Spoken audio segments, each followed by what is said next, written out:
Hello, my name is Diego Orfin, and the topic I am covering is the United States versus China trade war. I decided to choose this topic because it is one of the most important eco-political occurrences to commence this past year. The trade war has not yet reached its peak, nor does it have a determined ending, so I am here to analyze the superpower scuffle that has ensued. I am currently a sophomore here at Bloomsburg University. The major I am pursuing is political science. I also plan on pursuing a philosophy minor. I am relatively new when it comes to analyzing politics, but it has captured my interest since entering college.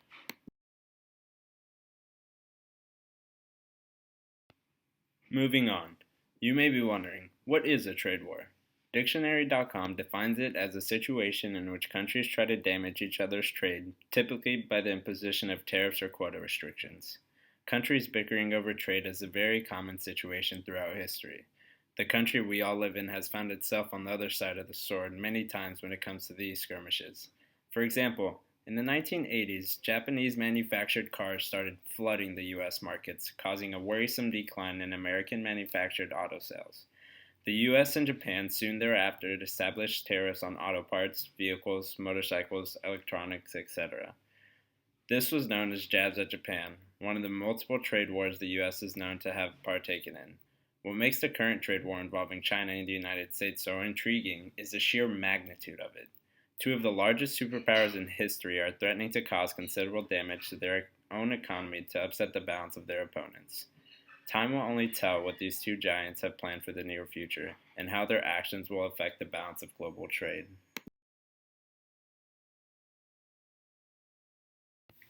First off, I would like to explore the events that transpired before Trump entered into his presidency. On September 21st, 2011, Trump tweeted, "China is neither an ally or a friend. They want to beat us and own our country."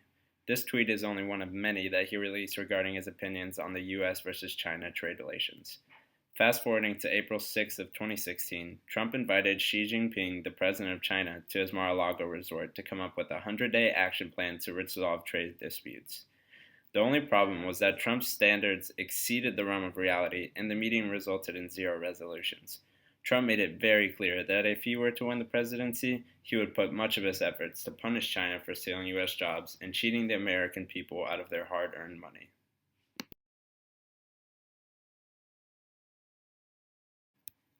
Chronologically, the next sequence of events happened while Trump was in presidency, but prior to the actual trade war. Trump's presidency officially began on January 20th, 2017. Not even a month after being in office, Trump initiated the first part of his plan on fighting back against his perception of unfair trade. He instills what are called global safeguard tariffs. These new tariffs include a 30% tax on solar panel imports and a 20% tax on washing machine parts, causing a total of around $10.3 billion. A month later, on March 23rd, 2018, the United States implements a 25% tariff on all steel imports, except from Argentina, Australia, Brazil, and South Korea, and a 10% one on all aluminum imports, except from Argentina and Australia. These tariffs prompted a direct retaliation from China, who on April 2nd imposed a 15 to 25% tariff on 128 products worth $3 billion. Some of these products include fruit, wine, pork, and recyclable materials. The next event happened on May 20th, 2018. China and the United States agreed upon a truce on the prospect of trade war. The U.S. outlined one condition to peace. China needs to buy more goods from the United States. Trump insisted that China must lower the trade gap by $200 billion in 2 years to maintain peace. The terms were absolutely unrealistic, and the truce lasted only 9 days before both countries reimposed their tariffs. On June 15th through the 16th, both the United States and China took the biggest step leading up to the trade war. They released large revised tariff plans to impose upon one another. From this point on, it was only a matter of time until one country decided to integrate their list.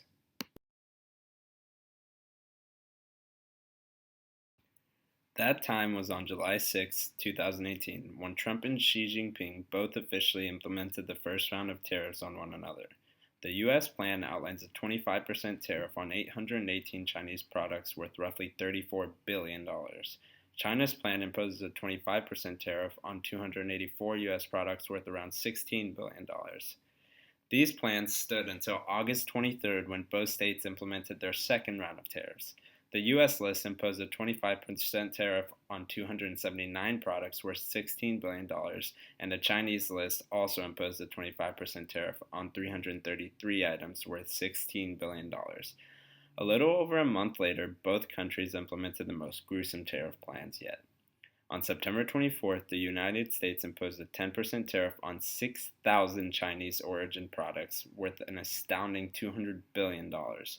In response to this new plan, China plans on implementing a 5 to 10% tariff on 5,207 items worth $60 billion. Dollars. It is hard to conceive that these two countries could pose such ridiculous economic sanctions in the span of only 4 months. We are still in the midst of this war, and it is hard to really conceive what repercussions the American people will face.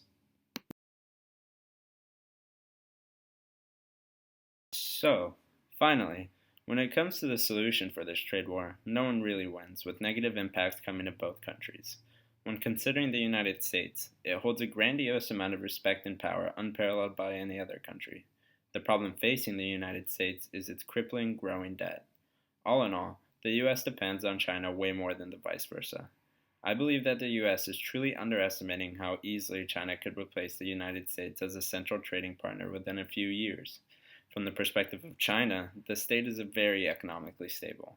Their economic productivity has been exponentially growing for the past couple of decades, causing a ridiculous trade surplus with money flowing into the country. From my point of view, I see this as a losing battle. I even read an article on CNN that proposed the possibility that this trade war could throttle the United States into another recession by 2020. The United States does not have enough international support with President Trump in office, nor the money to come face to face with China on such a large economical scale. In my opinion, the best solution is legitimate free trade. Without tariffs or quota discriminating against buyers and sellers, it would allow the markets to take its course. Companies would seek the best trade deals, stabilizing the market naturally. China and the U.S. need to continue leading trade industries instead of bickering who should be at the top. These two superpowers need to negotiate their differences before irreversible damage has been done.